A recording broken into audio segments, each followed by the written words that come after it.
Thank you, Rich. So can you hear me out there? Okay. Now, this morning when I got here, I said, wow, look at all these people. And then Janine Calkin, our amazing state senator who's sponsoring our legislation on climate change, on carbon pricing, said the nerds won't be kept away by a little rain. So let's hear it for the nerds. Ready? Nerds, nerds, nerds, nerds, nerds, nerds, nerds, nerds. Way to go. I have 3 points. I've been a social scientist and a natural scientist. I've been a scientist working on climate change for 25 years. And it's fascinating, it's complex, it's depressing, and the best way to deal with it is to do something about it. So, I have 3 points today. 1, defend science. 2, science alone is not enough.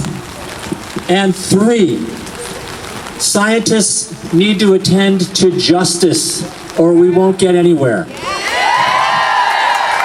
So here we go. Number 1, science is needed. Defend science. We know, as Janet just said, from basic things like the Newport tide gauge that the water is rising. It's rising already and it's rising faster. We know from thermometers at TF Green Airport that our summers are getting hotter and longer. We did a little study that it's already 2.5 weeks more of temperatures over 80 degrees heat index. And that's when the number of admissions to the emergency room starts to skyrocket from asthma and other conditions like that. It's getting worse. It's happening fast. We know this. Science is telling us that. Scientists figured out the science of climate change 150 years ago. It's not new. 97% of scientists say that climate change is real, that it's human caused, and it's caused by fossil fuels mostly, right? Fossil fuels. So, and that we need to stop burning fossil fuels. So, would you listen to 3% or do you listen to the 97%? Right. The 97. If you had a child who was sick, would you listen to the 3% who said, don't worry about it, don't give them any medicine? No. Okay, so defend science. Science is smart. Science is needed. We need our policies to be based on science. So number 2, Sunshine Menendez spoke about this about 10 minutes ago, beautifully. Science alone is not enough. We need to communicate much better, as she said. But we need to know, why is there all this confusion, denial, and passivity in the face of all this information? Because more studies do not result in more action. We have to do more. Science alone is not enough. There's psychology. We're working against the psychology of denial. We're working against, a lot of other factors that keep us from acting on climate change. There's political economy is actually really important. That is, we have powerful actors who don't want us to do anything about this, right? Big money, big dark money that is flowing from the fossil fuel industry to make your work as scientists not count, right? Right on. So how do they do that? What will big money buy you? Big money will buy you a lot of public relations, right? A lot of advertising. If you watch on Sunday morning, during the news shows, the newsmaker, the talking head shows, Meet the Press and all that stuff, there's a lot of ads for the American Petroleum Institute, for Chevron, for Exxon.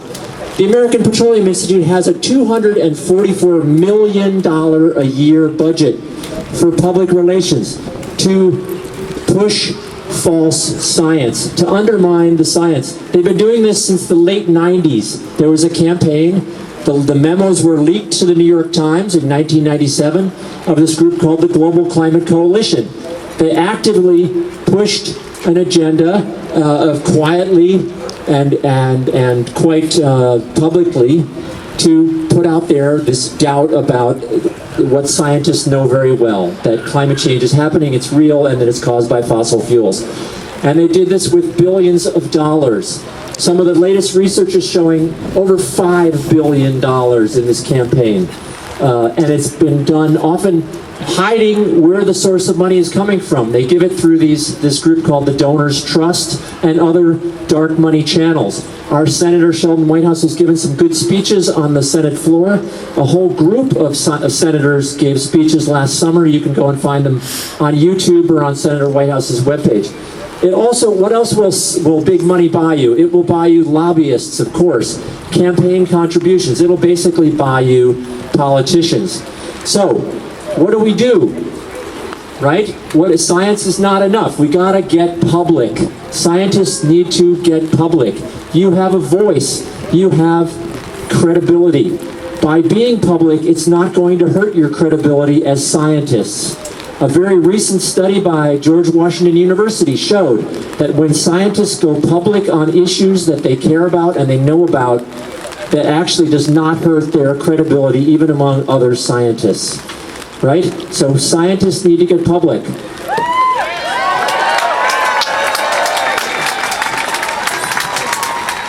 So how do you do that? Well, you can write letters to the editor in the newspaper. You can write in op-eds. You can write blogs. You can tweet. You can Facebook post. You can do all kinds of things. Answer the comments. Put comments on other important articles, because we know those trolls that are out there are going to put out hundreds of comments, and many of them are paid by these same fossil fuel companies, directly or indirectly. Work to support legislation here at the State House on climate change, on science, on the education, on all the things you care about. And work on campaigns, right? We've got to get the right people elected. Some scientists, some people who care about science and will support science. Yeah, so they have the money, but we have the numbers, and we have the credibility, right? They can spend their billions of dollars, but scientists have the truth. And they have millions of smart people working in the cause of scientists. So there was number 2. Get public. Come on, scientists, you can do it. We're down to the last point, and that is number 3. Scientists must attend to justice. We wish it was simple as adopting a new technology to solve these problems, but it's not. Right? There are going to be people hurt by a transition away from fossil fuels. There are people who will benefit, but there will be lots of vulnerable and poor people who have less of a voice in these decisions. Scientists need to reach out and try to understand some of these problems and work with communities, work with workers, and support these vulnerable communities. So it's the only way for us to stop just sort of shuffling around the toxics and the other nasty impacts of our technology. So, in Rhode Island, for example, those are the people in Burrillville, right, where they're trying to build a natural gas-fired power plant. Those are the people on the south side of Providence who are facing a new liquefied natural gas plant. And so there's lots of examples of places and communities and workers that we need to attend to, even those that are going to lose their jobs when we switch off of fossil fuels. We need to help those communities so they won't end up voting for people who tell them what they want to hear and don't care about science, right? So, way to hang in there, you guys. Here we are, we're at the end. So, 2 last things. There are ways you can support those communities in the next 8 days, right? We have another march out here. I think we're going to be on the other side of the building at 11 a.m. The People's Climate Mobilization. Come out again. Maybe the weather will be better.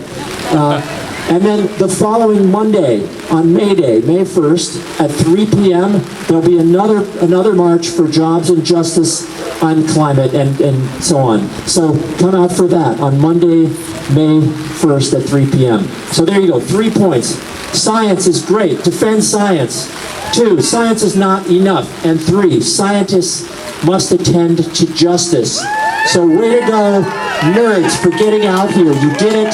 Let's do some more. Nerds, nerds, nerds, nerds, nerds.